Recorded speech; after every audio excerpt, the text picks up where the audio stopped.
नमस्कार. मी सर्वोत्तम केतकर.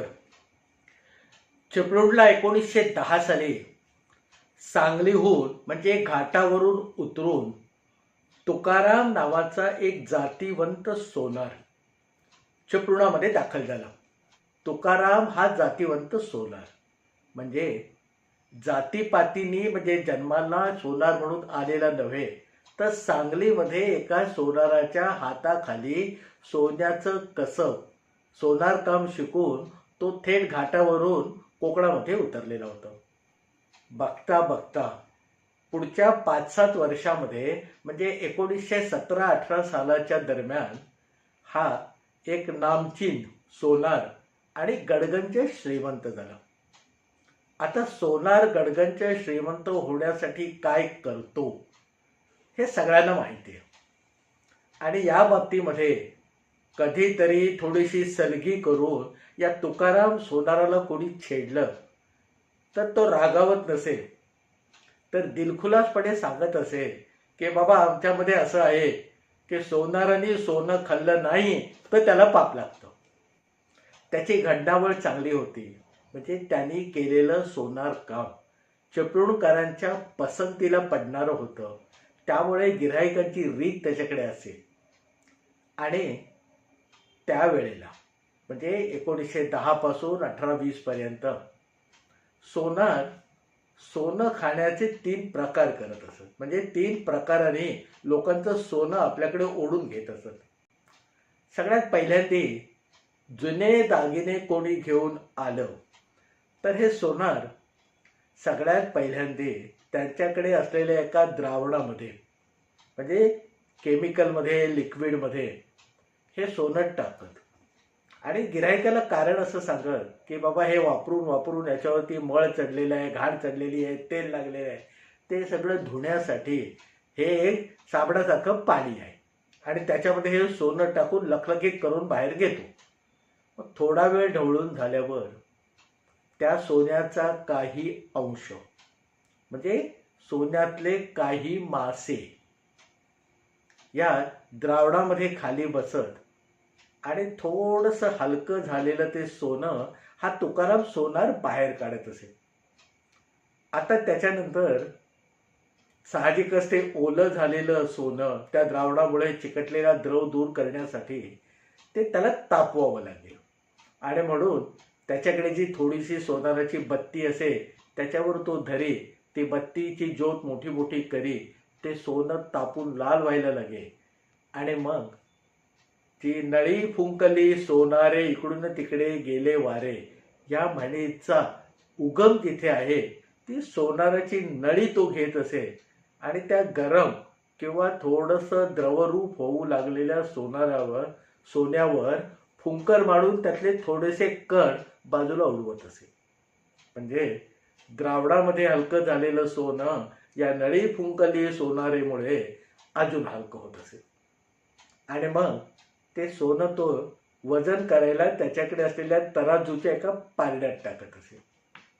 आता या पारड्याची गंमत अशी होती की त्यालाच एवढं त्याचं वजन वाटेल तेवढंच वजन तो गिऱ्हाईकाला करून दाखवत असे आणि त्याच्यासाठी गिऱ्हाईकाला बोलण्यामध्ये गुंगवत सोनाराकडे जी लाख असते त्या लाखेचा एक छोटासा तुकडा ज्या पारड्यामध्ये सोनं टाकलेलं असेल त्याच्या खाली हा सरकवून टाकत असेल, त्यामुळे ते पारडं त्याच्यापेक्षा काही खाली येऊ शकत नसे आणि दुसऱ्या बाजूला त्याला जेवढं त्या सोन्याचं वजन अपेक्षित असेल तेवढी वजनं टाकत असे आणि गिऱ्हाईकाला तो तराजू सारखा झालेला दाखवत असे आणि त्याला पटवून देत असे की बाबा तू आणलेलं हे सोनं आता एवढ्या एवढ्या तोळ्याचं, माशाचं आणि रत्तीचं आहे. अशा पद्धतीने ते सोन्याचं वजन घटवून झाल्यावर मग जो काही उरलेला व्यवहार असेल तो हा तुकाराम सोनार त्या गिऱ्हाईकाच्या समोर पुरा करत असे. ते सोनं आपल्या ताब्यात घेत असे आणि त्या गिऱ्हाईकाला ठरलेल्या दिवशी ठरलेल्या वेळी त्याने मनपसंत सांगितलेला जसाच्या तसा दागिना घडवून त्याच्या स्वाधीन करत असे. कधी कधी त्याला जर वेळ असेल, गिऱ्हाईक जरा त्याच्या ओळखीचं पाळखीचं जवळचं असेल तर तो त्याच्या पूर्वजांची गोष्ट म्हणजे सोनारांच्या एका पूर्वजाची गोष्ट तो रंगवून रंगवून सांगत असे.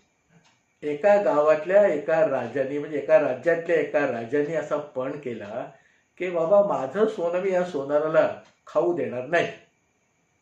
आणि त्या राजाला त्याच्याकडे असलेल्या सोन्याची एक गणपतीची मूर्ती घडवायची होती.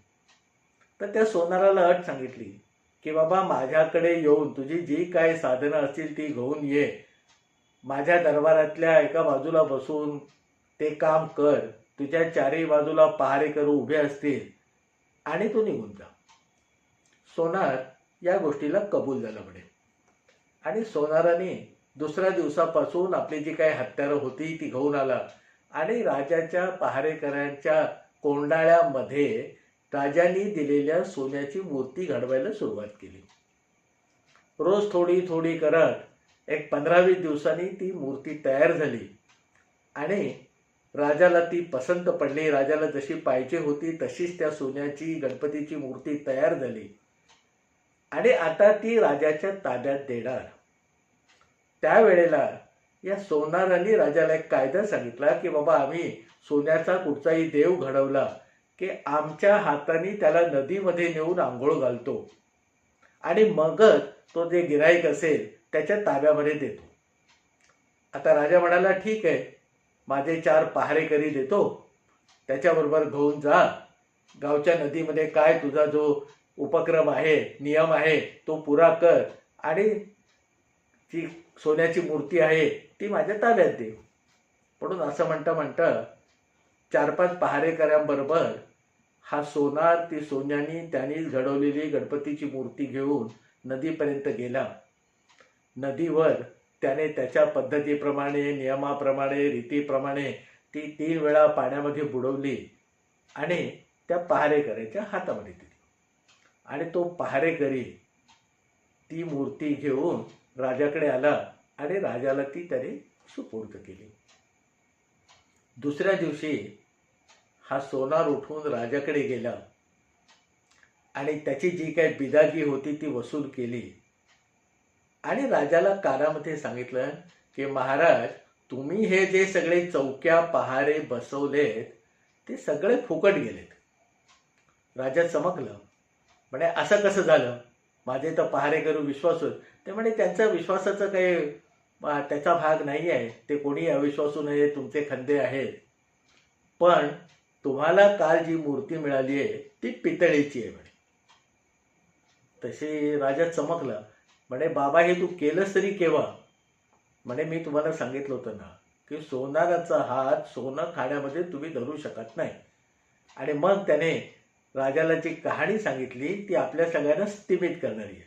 त्याने सांगितलं की जेव्हा मी तुमच्या चौकी पहाऱ्यामध्ये पहारेकऱ्यांच्या समोर तुम्ही दिलेल्या सोन्याची मूर्ती घडवत होतो त्याच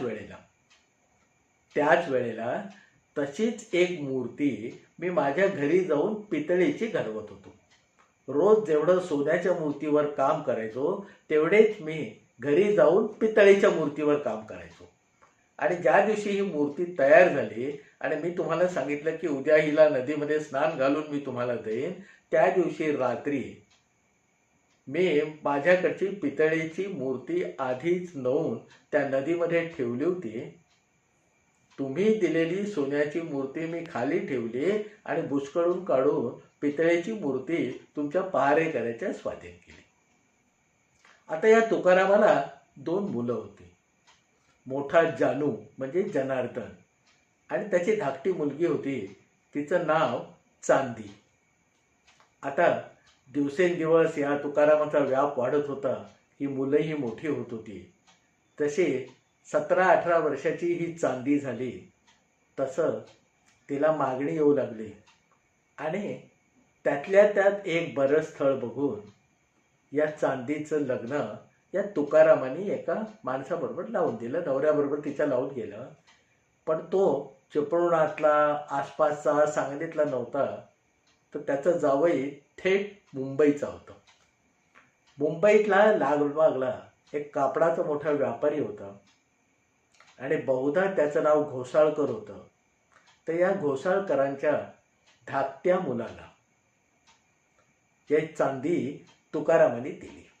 इकडे तसा हा तुकाराम थोडा वयस्कर व्हायला लागला आणि तो जानू, त्याचा मुलगा जनार्दन तसा मोठा व्हायला लागला, तसा एक दिवस आपला सगळा व्यापार व्यवहार त्याने तुकारामाने शांतपणे या जानूच्या स्वाधीन केला. आणि हा तुकाराम जानू नीट काम करतोय की नाही हे बघत एका दुकानातल्याच कोपऱ्यामध्ये खुर्ची टाकून बसून राहत असे आणि येणारा सगळा व्यापार व्यवहार हा जानू करत असे. पण त्याच्यावर करडी नजर या तुकारामाची मात्र सतत असायची. आता मुंबईला ही चांदी आली, तिच्या लग्नाला 5-7 वर्ष लोटली आणि त्यांच्याकडे म्हणजे घोसाळकरांकडे एकदा सोन्याचे दागिने करायचा विषय निघाला. म्हणजे त्या पद्धतीप्रमाणे जुनं सोनं गवून थोडीशी त्याच्यामध्ये भर टाकून नवे दागिने जुन्याचेच नवे करून आणायचे, असा एक विषय चर्चा त्या घोसाळकरांच्या कुटुंबामध्ये होऊ लागली. आता चांदीने म्हणजे त्या घोसाळकरांच्या सुनेने, तुकारामाच्या मुलीने आपल्या घरी चालणारा सगळा सोन्याचा प्रपंच, आपल्या वडिलांचं वागणं बघितलेलं होतं. आणि त्यामुळे मुंबईतल्या कुठच्या सोनाराकडे आपण गेलो तरी आपलं सोन्याला थोडीशी चाट लागणार, असा कयास, अशी पक्की खात्री त्या चांदीला होती. आणि म्हणून तिचे जे सासरे होते, वडील मंडळी होती, नवरा होता, दीर होता, त्यांना विचारून तिने हळूच एक प्रस्ताव सांगितला की बाबा, चिपळुणामध्ये आमचं घरच सोनाराचं आहे, माझा दादा आता सोन्याचं काम करतो, तेव्हा मुंबईतल्या कुठच्या सोनाराकडे जाऊन त्या सोन्याची काही घटतूट होण्यापेक्षा मी हे दागिने घेऊन चिपळूणला जाते आणि तिथून हे घडवून घेऊन येते. आता साहजिकच इतका निखालस सल्ला दिल्यानंतर त्या घोसाळकर कुटुंबाला थोडंसं हायसंच वाटलं आणि त्याने चांदीचा हा प्रस्ताव पहिल्या फटक्याला मान्य केला. चांदी ते सोनं घेऊन आपल्या माहेरी आली. 2 दिवस गेल्यानंतर तिने हळूच आधी आपल्या वडिलांकडे आणि नंतर या जानूकडे म्हणजे तिच्या भावाकडे दागिने नवीन घालवण्याचा विषय काढला.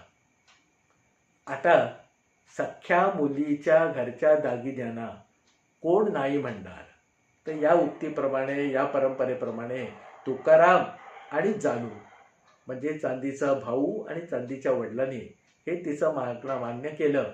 आणि दुसऱ्या दिवशी तिला सांगितलं की सकाळी तू दागिने घेऊन आम्ही जाऊन दुकान उघडून ठेवतो आणि थोड्या वेळाने ते दुकानात दागिने घेऊन ये, तिथे तुला ते बनवून देऊन टाकतो.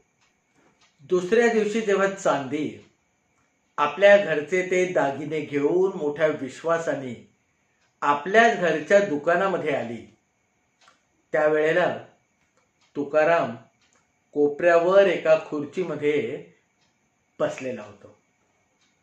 आता आणलेले ते दागिने चांदीने जानूकडे म्हणजे तिच्या सख्या मोठ्या भावाच्या स्वाधीन केले आणि आपल्या ताईने म्हणजे आपल्या धाकट्या बहिणीने मोठ्या विश्वासाने आपल्याकडे आणलेले हे सोन्याचे दागिने कसे करायचे, किती करायचे, काय घडण्यावर, याचा सगळा विचार जानू एका परीने करत होता. पण आपल्या धंद्याला जागून त्याच्यामधलं थोडंसं सोनं कमी करण्याचा विचार तोपर्यंत त्याच्या मनाला शिवलेला नव्हता. आता मगाशी सांगितल्याप्रमाणे ते आणलेलं सोनं आधी स्वच्छ करायसाठी जानूनी त्या द्रवामध्ये टाकलं आणि ते सोनं तिथल्या तिथे वितळवायला लागून त्याच्यातले काही मासे, रत्ती कमी होण्याच्या आधीच त्याने ते बाहेर काढलं. हे बघितल्यावर तुकाराम चमकला आणि त्याने जानूला आवाज दिला की हे बघ जानू, देव आपल्याला काय शिकवतो, सगळ्यांशी सारखं वागावं, आपला बाहेरचा मागचा पुढचा असा काही विचार आपण करू नये. जानूच्या ते काही लक्षात नाही आलं आणि म्हणून त्याने त्या द्रावणातलं काढलेलं सोनं त्या सोनाराच्या चिमणीवर घेऊन तो नळीने फुंकर मारायला लागला. त्याचं चाललेलं काम आणि त्याची होणारी चलबिचल तुकारामाच्या लक्षात आली आणि त्याने अधिक मोठ्या आवाजामध्ये अधिक स्पष्टपणे परत एकदा जादूनं सांगितलं की हे बघ, देव काय सांगतो, सगळ्यांशी सारखं वागावं, कुणाला जास्त कमी असं काही करू नये, आपल्याला सगळे सारखे, बाबा आपल्याला सगळे सारखेच असतात. आता जानूच्या लक्षामध्ये थोडंसं यायला लागलं, पण तरीही सख्या बहिणीचं सोनं खाण्यासाठी त्याचं मन आतून तयार होईना. आणि हे जेव्हा पक्क झालं त्यावेळेला तुकाराम आपल्या जागेवरून उठला आणि जानूने ते सोनं तराजूच्या पारड्यामध्ये टाकण्याच्या आधी जानूला बाजूला करून हा तुकाराम त्या सोन्याच्या तराजूच्या समोर आला आणि त्याने मगाशी सांगितल्याप्रमाणे लाखेचा तुकडा खाली सरकवून मगच आपल्या सख्या मुलीने विश्वासाने आणलेल्या सासरच्या दागिन्यांचं तुकारामाला पाहिजे तसं वजन केलं. त्याच्यामध्ये जेवढे तोळे, मासे, रत्ती जे काही तुकारामाच्या गणितात कोष्टकात बसत होते तेवढे वजा करून मगच झालेलं वजन त्याने चांदी समोर नोंदवलं, तिला दाखवलं आणि मग ठरल्याप्रमाणे जे काय चांदीला करायचं होतं, दागिने मोडून जे नवीन करायचे होते त्याची चर्चा सुरू केली आणि 2-4 पुढच्या 10 दिवसामध्ये चांदीला पाहिजे तसे सगळे सोन्याचे दागिने चांदीच्या स्वाधीन केले. पण त्याच्यामधले नेहमीप्रमाणे कोष्टकाप्रमाणे काही तोळा, मासे, रत्ती वजा करूनच हे दागिने चांदीकडे दिले. मोठ्या विश्वासाने आपल्या वडिलांच्या आणि भावाच्या केलेल्या कामाबद्दल असलेल्या आदराने चांदी ते दागिने घेऊन मुंबईला निघून आले.